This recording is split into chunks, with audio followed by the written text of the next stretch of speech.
오랜만에 아주 사람들을 만나는 일이 있으면 그런 느낌을 받으실 때가 좀 있으실 겁니다. 10년, 20년 만에 만난 사람인데 하나도 사람이 안 변해 있는 겁니다. 그러면 참 사람 안 변한다, 이제 이런 이야기를 우리가 할 때가 있죠.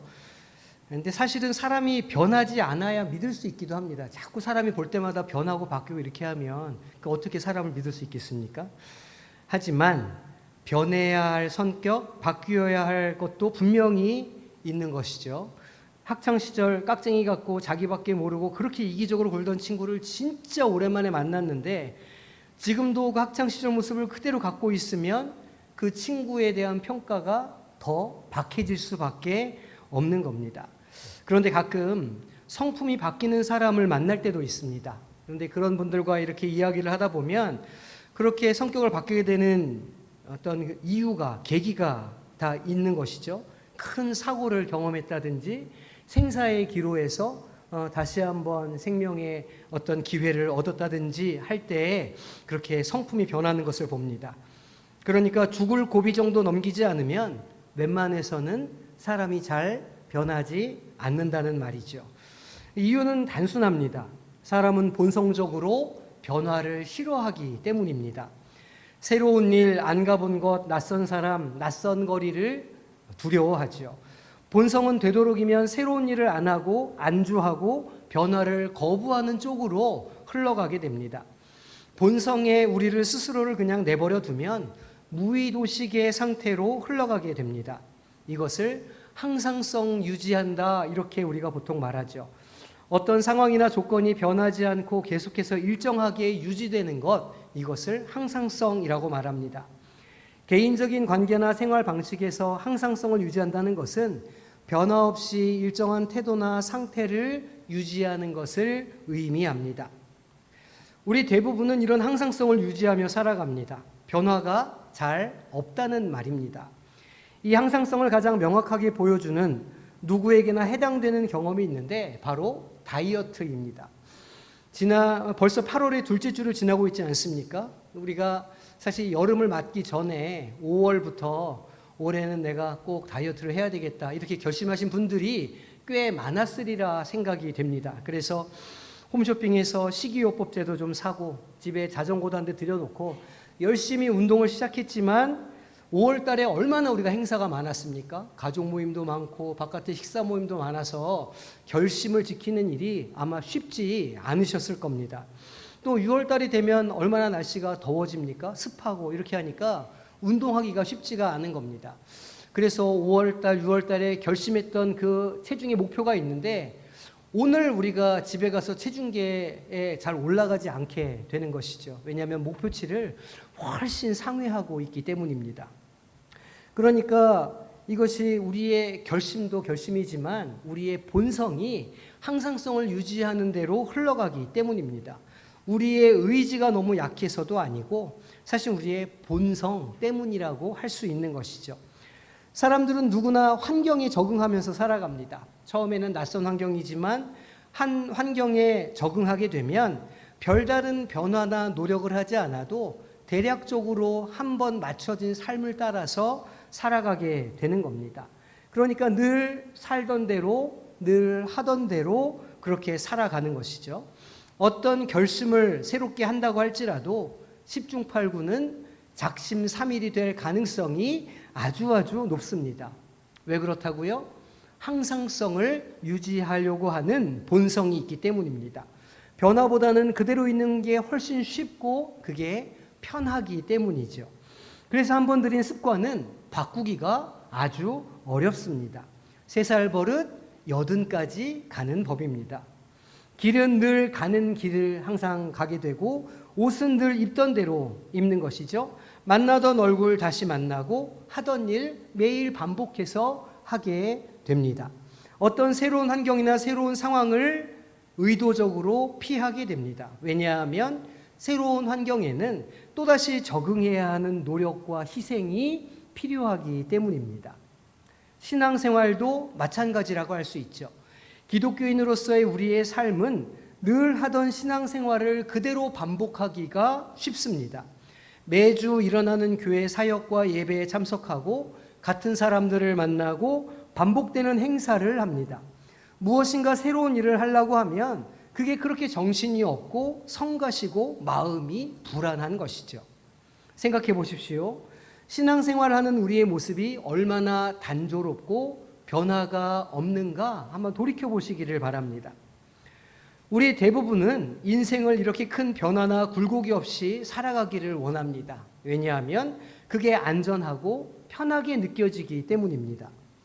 그런데 정말 신앙생활이라는 것이 그렇게 편하기만 해도 된 것일까요? 아무런 굴곡 없이 그렇게 흘러가는 게 맞는 것일까요? 아니면 우리 스스로를 단련시키고 쳐서 복종시켜서 또 다른 신앙의 길을 개척해 나가는 것, 자신만의 오솔길을 만들어가는 것이 바른 신앙의 모습은 아닌 것일까? 우리는 생각해 보아야 합니다. 매주 반복되는 예배가 늘 똑같은 것이 아니라 우리의 삶을 자극하고 어떤 새로운 일에 도전하도록 해야 하는 것은 아닌가 생각해 보시기를 소망합니다. 오늘 우리가 읽은 본문의 말씀은 이런 면에서 중요한 가르침을 우리에게 전해줍니다. 오늘 말씀을 통해서 우리 삶을 도전하시고 믿음의 모험을 선택하게 하시는 주님의 음성을 들으시는 복된 시간이 되시기를 소망합니다. 오늘 우리가 읽은 이 풍랑 속의 제자들의 이야기, 그리고 베드로가 물 위를 걷는 사건은 지난주 말씀에 이어지는 내용입니다.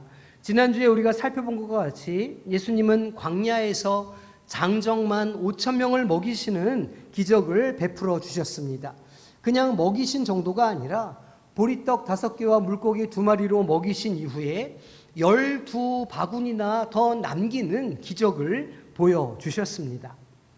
마태는 이 사건을 기록하면서 이 기적의 시작이 제자들이 가지고 있었던 아주 작은 것, 오병이어로부터 시작되었다는 것을 강조합니다.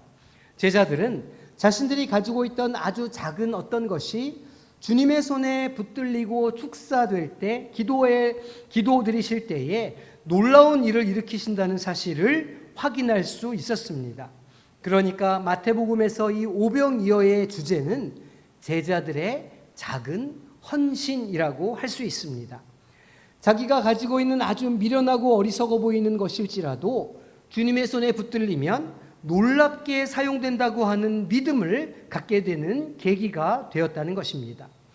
이 오병이어의 기적 후에 예수님께서는 즉시 제자들을 배에 태워서 갈릴리 바다 건너편으로 가도록 재촉하셨습니다. 오늘 22절 말씀입니다. 예수께서 즉시 제자들을 재촉하사 자기가 무리를 보내는 동안에 배를 타고 앞서 건너편으로 가게 하시고 기록합니다. 마태는 이 상황을 기록하면서 즉시 또 재촉하사와 같은 단어를 사용합니다. 이것은 평행본문인 마가복음에서도 마찬가지입니다. 왜 예수님께서는 이렇게 급하게 제자들을 건너편으로 보내셨는가 우리는 의아해합니다. 그런데 요한복음이 그것을 잘 설명해 줍니다. 오병이어의 기적을 경험한 사람들이 억지로 예수님을 붙들어서 임금으로 삼으려 했다. 요한복음은 기록합니다. 주님께서는 사람들의 그 열망이 얼마나 강력한지를 보셨습니다. 그래서 제자들이 그 열망에 도취되지 않도록, 그 열망에 휩쓸리지 않도록 신속하게 그곳으로부터 제자들을 분리시키셨던 겁니다. 오병이어의 기적은 한편으로는 주님께서 입히시고 먹이시는 분이시라는 것, 그러니까 생명의 떡이 되신다는 사실을 드러내는 것이었지만 수많은 군중들의 입장에서는 별 수고하지 않아도 공짜로 얻어지는 불로소득처럼 여겨졌습니다. 그래서 수고하지 않아도 심지 않아도 열매를 얻을 수 있는 이 일확천금의 우상으로부터 제자들을 감추신 것이었습니다. 제자들을 땅이 아닌 바다를 건너가게 하신 것은 그 의미를 더욱 분명하게 합니다. 물은 변화를 상징합니다. 이스라엘이 건넌 홍해도 그렇고 여호수아를 앞세워서 요단강을 건넌 사건도 그 변화를 상징합니다. 주님도 요단강에서 세례를 받으시고 공생애를 시작하셨습니다. 제자들을 물속으로 밀어 넣으셨다는 것은 이제 제자들의 신앙을 또 다른 수준으로 끌어올리시고자 하는 주님의 의도를 잘 보여줍니다. 주님은 제자들을 그 성공과 성취의 욕망으로부터 떼어놓으신 후에 따로 산에 오르셨습니다. 그리고 홀로 계셨습니다. 어느덧 해가 지고 밤이 깊었는데 바람이 심하게 불기 시작했습니다.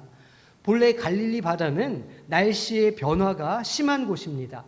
북쪽에는 헐몬산으로부터 차가운 공기가 내려오고 남쪽으로부터는 따뜻한 공기가 올라오기 때문에 늘 기후 변동이 심한 곳 바로 갈릴리 바다입니다. 오늘 말씀 24절 25절 말씀을 보니까 배가 이미 육지에서 술이나 떠나서 바람이 거스름으로 물결로 말미암아 고난을 당하더라. 밤 사경에 예수께서 바다로 걸어서 제자들에게 오시니 라고 기록합니다.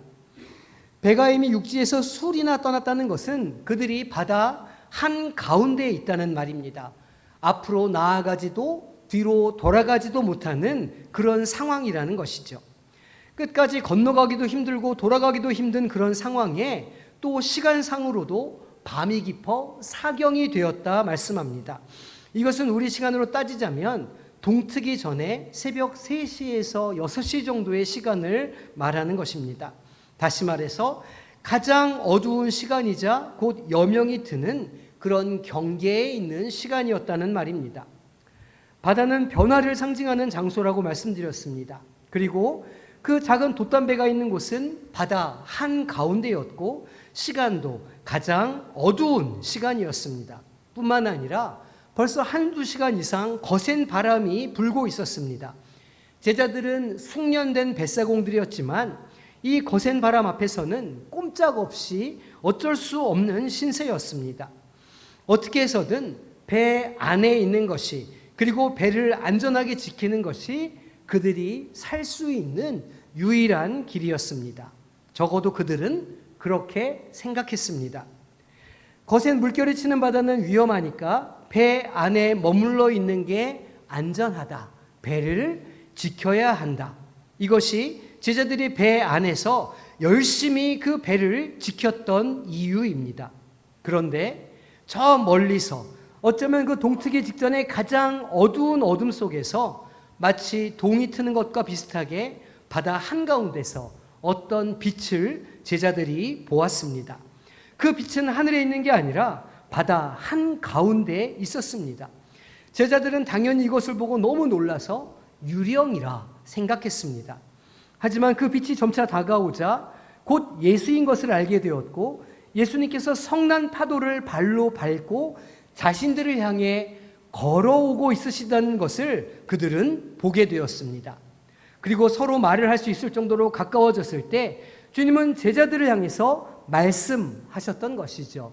나니 두려워하지 말라. 폭풍 한가운데에서 애처로운 조각배의 한 치 앞을 볼 수 없는 파도 앞 두려움 속에 갇혀있던 제자들을 향해 주님께서 주시는 말씀은 나니 두려워하지 말라라는 것이었습니다. 제자들은 주님으로 인해 거친 바다 속에서 소망을 얻게 되었고 주님의 이 말씀으로 말미암아 위로와 평안을 누릴 수 있게 되었습니다. 평행 본문인 요한복음 6장과 마가복음 6장은 제자들이 계속 배에 머물러 있고 주님께서 오시는 것으로 이 이야기가 마치게 됩니다. 그러나 마태는 이 사건을 통해서 우리에게 더 깊은 의미를 전달하고자 합니다. 그것이 베드로의 이야기가 여기에 더해져 있는 이유입니다. 배 안에 있던 제자들은 예수님께서 안심하라는 음성을 들려주셨을 때에 이제 살았다. 고난이 그치게 되었다고 생각했습니다. 이제 이 배는 안전하다. 그리고 이 배 안에 있으면 우리는 괜찮을 것이라 그렇게 여겼습니다. 하지만 좀 다른 생각을 하는 한 사람이 있었습니다. 바로 베드로였습니다. 28절 말씀을 보겠습니다. 베드로가 대답하여 이르되 주여 만일 주님이시거든 나를 명하사 물 위로 오라 하소서 하니 그는 주님께서 배에 가까이 오시니까 주님께서 진짜 주님이시라면 나도 주님처럼 이 성난 파도를 밟고 설 수 있게 해 주십시오라고 요청합니다. 일면 베드로가 주님을 시험하는 것처럼 보이는 것이죠. 그러나 실상은 그 위기의 상황에서 자신의 믿음을 시험하는 것입니다. 내 믿음이 주님으로 인하여 이 성난 파도를 밟고 설 수 있겠는가? 나도 주님처럼 저 바다 한가운데 걸어갈 수 있겠는가 하는 믿음의 도전을 베드로는 했던 것입니다. 주님께서는 베드로의 요청을 허락하셨습니다. 오라 말씀하셨고, 베드로는 지금껏 자신을 보호해 주던 배를 벗어나서 바다로 한 걸음 내딛었습니다. 성난 파도를 향해 한 걸음만 내딛은 것이 아닙니다. 29절을 보니까 오라 하시니 베드로가 배에서 내려 물 위로 걸어서 예수께로 가되라고 기록합니다. 마태는 베드로가 안전한 배에서 나와서 물 위로 걸어갔다고 기록합니다. 한 발, 두 발 정도 걸은 것이 아닙니다. 꽤 여러 걸음을 주님을 향해 그는 나아갔습니다. 물론 그의 도전이 성공한 것은 아닙니다. 그는 곧 자기 발을 적시는 성난 파도를 바라보게 되었고 두려움에 사로잡혀서 바닷속에 빠져들게 되었습니다. 베드로는 주님을 찾았고 주님께서 손을 내밀어 그를 붙잡아 주셨습니다. 그리고 말씀하시는 것이죠. 31절 말씀입니다. 예수께서 즉시 손을 내밀어 그를 붙잡으시며 이르시되 믿음이 작은 자여 왜 의심하였느냐 하시고, 믿음이 작은 자여 왜 의심하였느냐. 주님은 베드로가 물속에 빠져든 것이 의심했기 때문이라 말씀하십니다. 그리고 그가 의심을 하게 된 것은 믿음이 작기 때문이라고 말씀하시는 것이죠. 그런데 이것을 돌려 생각해 보면 베드로가 물 위를 걸어가는 동안에는 그가 의심하지 않았다는 이야기이고, 그 물 위를 걷는 동안에는 그의 믿음이 결코 작지 않았다는 말이기도 합니다. 우리는 이 이야기에서 베드로의 작은 믿음에 대해서 주로 이야기합니다. 그가 성급하며 믿음이 부족한 사람이라고 평가절하하기도 합니다. 하지만 베드로야말로 자신의 믿음을 시험하고 안전한 곳을 벗어나 믿음의 모험을 선택한 사람이었습니다. 비록 그의 모험이 오늘은 실패로 끝났지만 우리는 그가 나중에 교회의 반석이 되며 지도자로 성장하고 죽은 사람을 살려 일으킬 정도로 하나님의 복음을 증거하는 사람이 되었다는 것을 우리는 알고 있습니다. 마태는 이 이야기를 통해서 이 본문의 의미를 교회의 공동체와 제자도로 확장시킵니다. 마태는 오병이어의 기적을 통해서 제자가 되는 조건을 이야기했습니다. 그게 무엇입니까? 세상의 탐욕과 욕망을 버리고 자신의 아주 작은 것을 주님께 헌신하는 것이 바로 제자의 모습이요, 제자도라는 것이었습니다. 그리고 그 제자도의 가르침에 이어서 그 제자들이 모여있는 교회 공동체가 세상 한가운데, 험한 파도 한가운데 있음을 오늘 우리에게 비유적으로 이야기하고 있습니다. 그리고 그 제자들의 공동체는 오늘 세찬 비바람을 맞고 있으며 험난한 바다 한가운데에 있다고 이야기합니다. 이것은 당시 이 복음서를 첫 번째로 읽었을 성도들의 상황을 이야기합니다. 로마의 위협이 거세고 실제로 마태복음이 기록된 지 10여 년 만에 예루살렘 교회는 흔적도 없이 사라져 버리고 말았습니다. 마태에게는 유대인들의 핍박과 민족의 위기가 세찬 바람이며 집어삼킬 듯한 거센 파도였던 것입니다. 주님의 몸된 교회는 마치 바다 한가운데 애처롭게 떠있는 조각배와 같은 상황이었습니다. 모두들 그 조각배 안에서 살아남기 위해 애쓰고 있었습니다. 아마도 예루살렘 교회 공동체가 그랬을 것입니다. 사도들이 순교를 당하고 바울이 개척한 헬라파 교회와의 갈등이 일어나고 안팎으로 어려움을 겪게 되었습니다. 그런 어려운 때를 지날 때에 문단속을 하고 문을 걸어 잠그고 아무도 들어오지 못하도록 숨지기고 있는 그때에 주님께서 그 빗장을 열고 들어오셨던 것이죠. 베드로는 그 위험한 순간에 배 밖으로 발을 내딛습니다. 안전한 배를 떠날 뿐만 아니라 그 파도를 자신의 발 아래 제어합니다. 아주 잠깐이지만 베드로는 세상에 대하여 승리한 자였습니다. 비록 그가 믿음이 작아서 두려움에 빠져들기는 했지만 적어도 베드로는 주님을 향해 도전하고 앞으로 한 발 더 나아가는 믿음의 사람이요, 믿음의 도전자였던 것입니다. 오늘 이 자리에 계신 성도님들의 삶은 어떠십니까? 늘 하던 대로 무탈하게 그렇게 배 안에서 자신의 삶을 지키며 살아가고 계시는 것은 아닙니까? 물론 그것도 은혜며 감사할 일입니다. 하지만 제자로서 우리에게 주신 사명을 감당하는 신앙의 야성, 사명은 어디에 있습니까? 내 편안한 삶에 안주하고 신앙생활이 내 삶의 위로가 되고 힘이 되는 것을 넘어서서 나를 향한 하나님의 뜻을 찾고 구하는 것이 우리 신앙인의 바른 삶이 아니겠느냐는 것입니다. 완전히 적응되어서 너무 편안한 내 삶의 방식에 도전하고 하나님께서 새로운 일을 하실 수 있도록 나의 삶의 자리에 새로운 도전을 하고 내어드려야 하는 것은 아닌가 우리는 생각해 보아야 합니다. 물론 오늘 우리 성도님들의 삶의 정황이 세찬 풍랑 속에 있을 수도 있습니다. 이 현상을 유지하는 것조차 힘에 부칠 수도 있지요. 사업의 문제가, 관계의 문제가, 자녀와의 문제가, 또 건강 문제가 그야말로 거친 세파에 내던져진 작은 조각배처럼 그렇게 위태위태한 때를 지나시고 있을 수도 있습니다. 그 괴롭고 답답함을 누가 알겠습니까?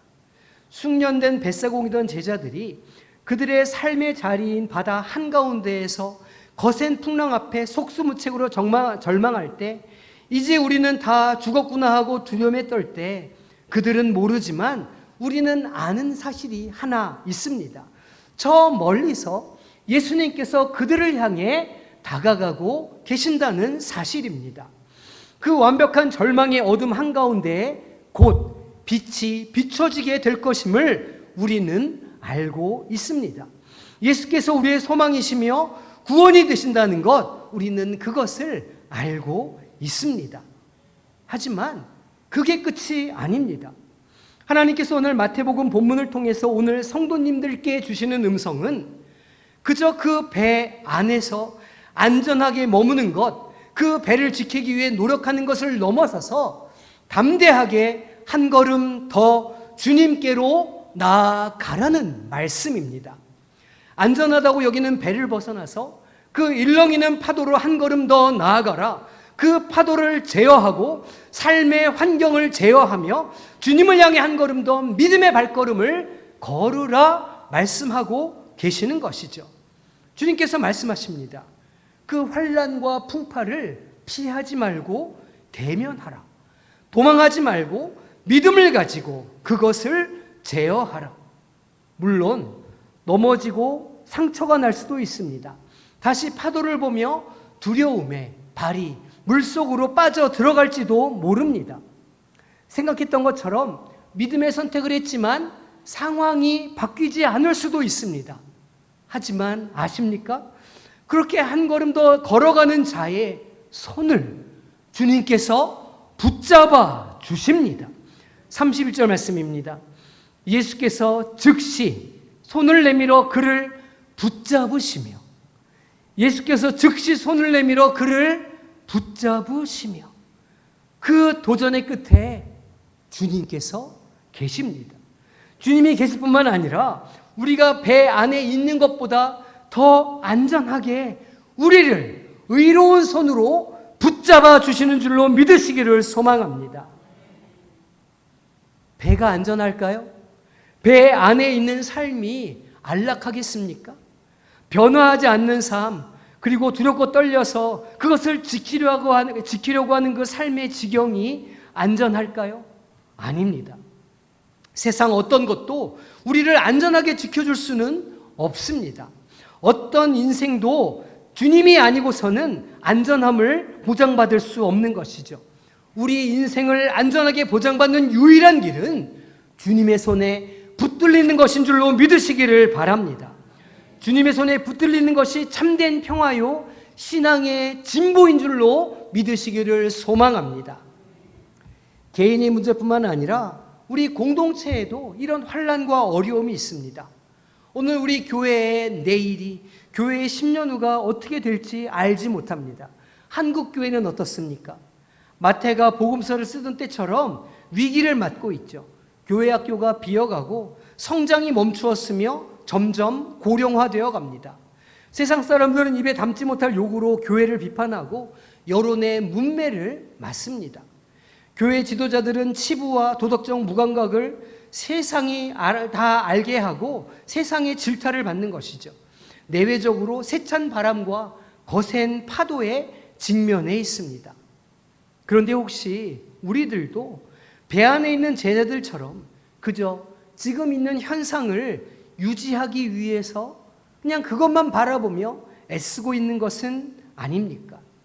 매주 반복되는 예배와 매년 반복되는 행사를 하며 이만하면 됐다고, 하던 대로 하면 된다고 그렇게 나약한 생각을 하고 있는 것은 아닙니까? 어떤 새로운 생각, 새로운 도전은 해봐야 결과가 뻔하다고 아무런 시도조차 하지 않고 있는 것은 아닙니까?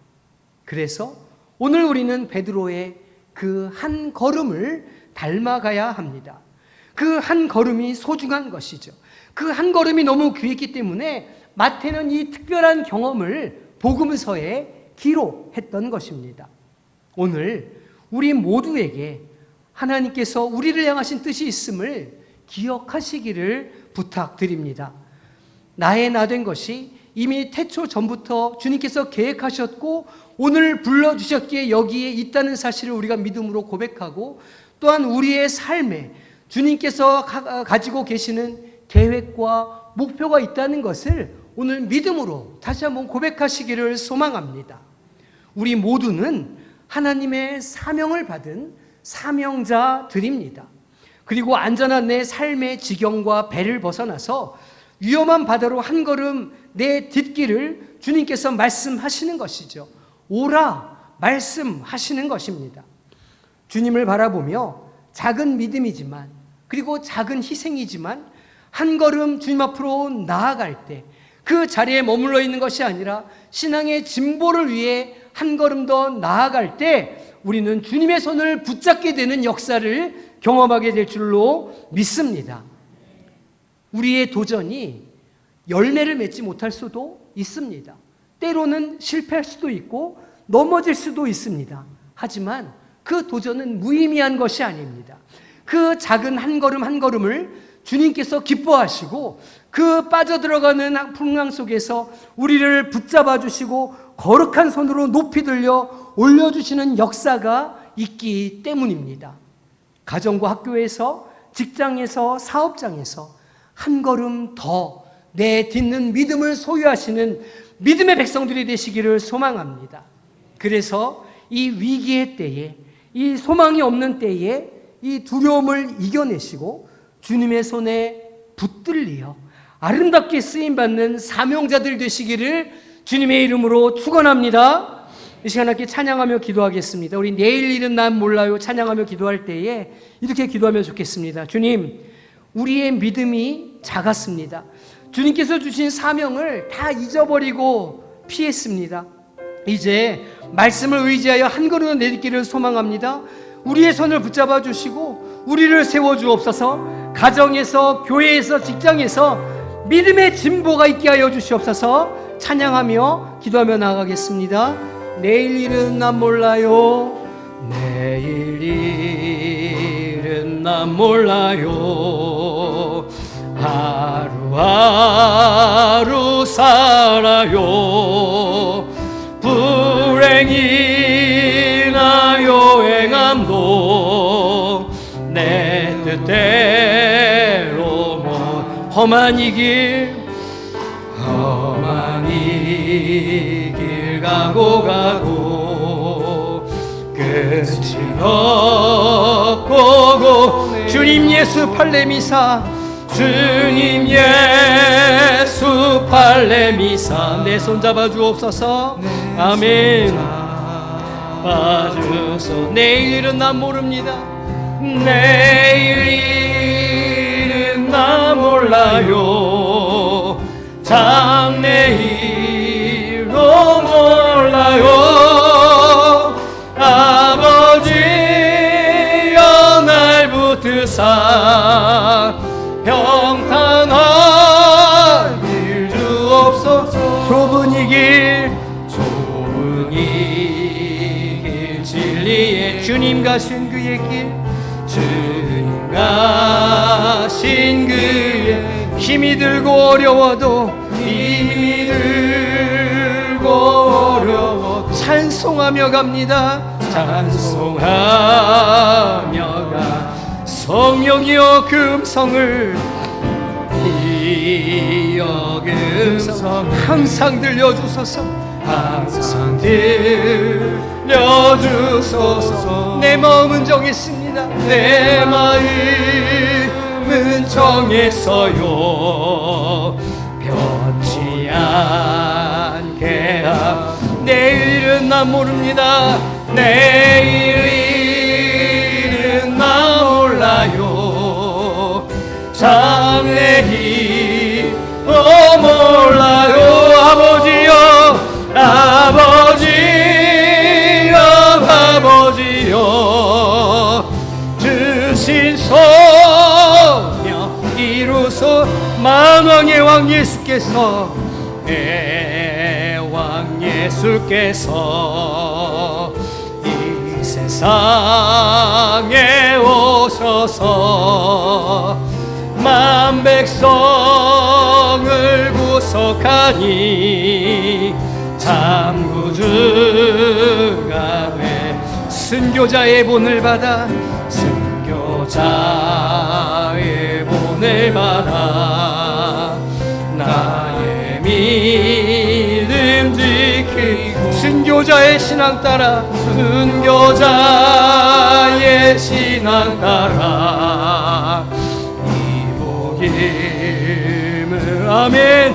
불과 같은 성령이여 불과 같은 성령이여 내 맘에 항상 계셔 천국 가는 그날까지 주여 지켜주옵소서. 불과 같은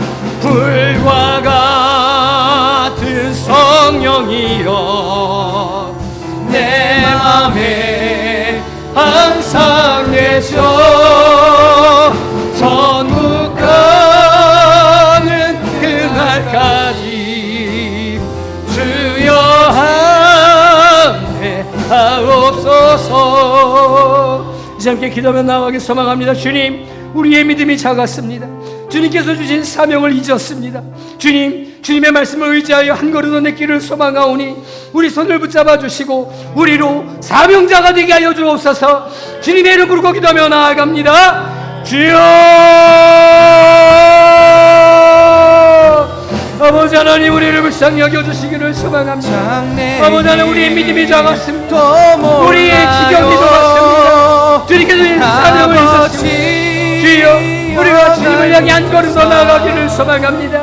우리의 삶을 깨고 우리의 편안함을 버리고 우리의 안락함을 포기하고 말씀을 쫓아가기를 소망합니다. 주님의 손을 붙잡기를 소망합니다. 말씀을 의지하여 한 걸음 더 내딛기를 소망하오니 주여, 우리의 손을 붙잡아요. 우리를 붙잡아 주시고 우리를 주님의 나라에 여기소서. 주여, 우리를 불쌍히 여겨주시고 주님의 은혜를 사랑 안에 나가게 하여 주시며 놀라운 역사가 되고 있는 역사하여 주옵소서. 주여, 우리를 불쌍히 여겨주시기를 소망합니다. 아버지는 우리의 마음을 붙잡아 주시고 우리로 믿음의 도전을 하는 자리 되게 하여 주시옵소서. 주님께서 도와주시고 붙잡는 경험을 하게 하여 주시고 주님의 믿음을 가르치는 주여 인도하여 주시옵소서. 함께하여 소망합니다. 주 역사하여 주시옵소서. 아버지 하나님, 우리의 믿음이 작았음을 고백합니다.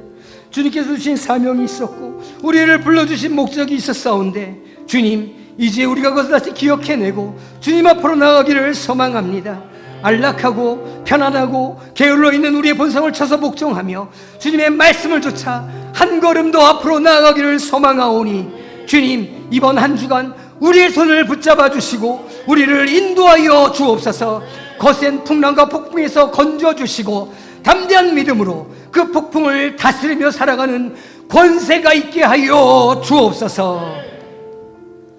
지금은 우리 주 예수 그리스도의 은혜와 아버지 하나님의 끝없으신 사랑하심과 성령의 교통하심이 이 험한 세상 속에서 그러나 주님의 말씀을 의지하여 한 걸음 더 믿음의 진보를 하여 주님께로 나아가 주님의 손에 붙들리기를 사모하며 결단하는 이 자리에 머리 숙인 모든 주의 자녀들 위에와 그 가정과 직장과 사업과 학업 위에 군 복무 중인 청년들과 병상에 있는 지체들 위에 영원토록 함께 하시기를 간절히 축원하옵나이다.